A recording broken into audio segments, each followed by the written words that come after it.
So, it's a pretty rainy, gloomy day. I'm sure you guys remember, if you watched the last episode, that I broke my speedometer when it got caught in my spokes. So, I actually have a very good solution to that falls into our next upgrade that I'm not going to talk about quite yet. However, I got this from Amazon. We're upgrading to a GPS speedometer. This can go up to as high as you can go, so technically you can put it in your car, and if your car, I don't know, can go 200 miles an hour, this will still read 200 miles an hour. It's actually meant for a performance bicycle, but it'll work just the same on the Hawk, because for this upgrade that I'm doing, I need the extra space where that speedometer sits in, right there. I'm going to completely substitute this speedometer that measures wheel rotations for a GPS one. The great thing about this one too is it still counts your miles. It still has an odometer, but it only goes up to 10,000 miles. So I guess I'm gonna have to reset it every time I get to 10,000 miles. However, it did take me 3 years to get this to 10,000 miles, so we have a lot of time to correct for that issue that's eventually going to come up. So this does present an issue that I do have answers to. So if it's a GPS speedometer, people might ask, well, how is it powered? Well, it's battery powered. Well, if it's battery powered, how am I going to get it to charge if I don't have a way of charging it on the bike? I do have a way of charging it on the bike. This right here is a battery tender that you can get on Amazon, and this right here connects into that battery tender and gives you USB outlets. The speedometer itself is Type-C charged, so it has this little mount right here that you can put on your handlebars or wherever you want to mount it. If you look at the ad on Amazon, it says this whole entire system is waterproof.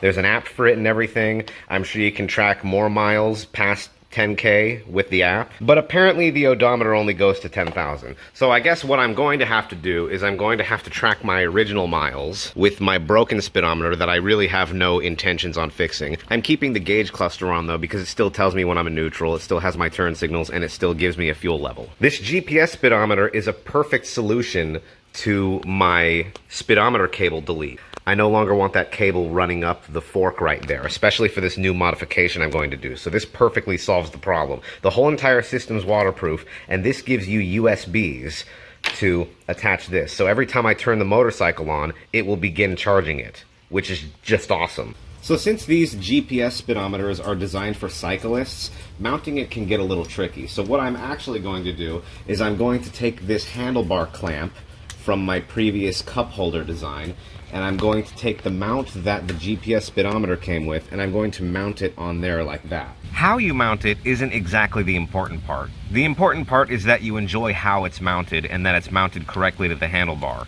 because you don't really want it flying off of your handlebar when you're in the middle of traffic, especially because this is like a $70 part. And then I'm going to take these little rubber bands that came with the kit to have it hug against my clamp that I'll be using. Very nice.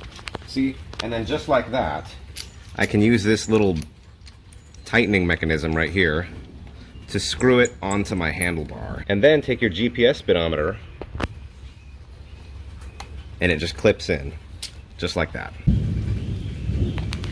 So for us, that could be the end of the modification. However, we want it to stay charged while it's on my handlebars right here. Okay, so we've mounted my little USB sockets right here, right next to the speedometer, just with some simple zip ties. And I ran the wire underneath the gas tank, being very careful not to let it touch any hot bits. And another thing is you have to make sure that there is enough slack in your wire to where you can actually move your handlebars around. Otherwise, you're just gonna move your handlebars and unplug the whole thing or break it. Now you have to attach this cable that used to belong to a battery tender, but can plug into my new USB devices right on your battery terminals. So negative, positive, and we can worry about cleaning up these wires later with some zip ties or something. Well, look at that, 12.5 volts. That looks like enough voltage to charge my new speedometer.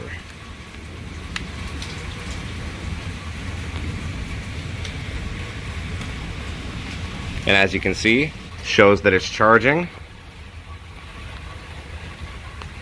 Perfect, absolutely perfect. All I gotta do is clean up these wires, maybe zip tie them together or something, then get the panel back over it. But I mean, this is just a perfect solution to my speedometer issue. And if you want to turn it off, just turn that off right there. It'll stop charging your GPS. Now I have a fully integrated aftermarket GPS speedometer that charges off of my battery. I have to wait one video though before I test it because I have much bigger modifications that I have to do to this motorcycle. That's why it's on this stand right now. I'm sure it'll work absolutely fine.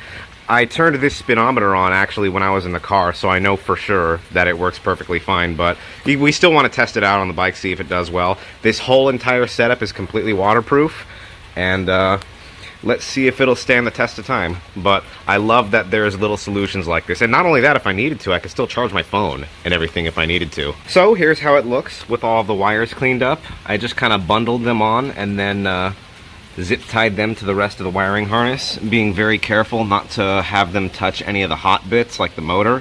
Stay tuned for when I test it, and take care. I hope that helped. Bye-bye.